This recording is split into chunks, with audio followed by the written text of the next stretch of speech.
এই বিড়ালকে কখনো আপনারা কষ্ট দিবেন না, বিড়ালকে আদর করবেন, বিড়ালকে ভালো মতো পুষবেন।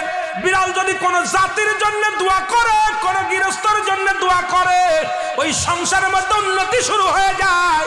ওই সংসারের মধ্যে আর এক নাম্বার হলো, যে ঘরে বিড়াল থাকে সেই ঘরে জিন আসতে পারে না, জিন বাস করতে পারে না। আর একটা ঘোষণা শুনেন, নবীজি বলে গেছেন, যে ঘরের মধ্যে বিড়াল ছানা বাস করে ওই ঘরের মধ্যে জিন জাতি প্রবেশ করতে পারে না। তাহলে ছোট ছোট মাসুম বাচ্চাগুলো যে ঘরের মধ্যে থাকে, মুসলমান অনেক সময় জিনের আশ্রয় পড়ে যায়, অনেক সময় জিনে আসর করে, ওই ঘরের মধ্যে জিনে আসর করে।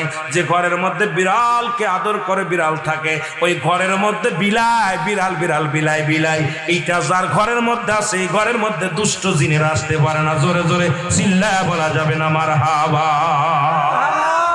একবার নবী সুলাইমান আলাইহিস সালাম শুনতে পাইলেন পাশের বাড়িতে একটা কুকুরকে কষ্ট দিয়ে বিষ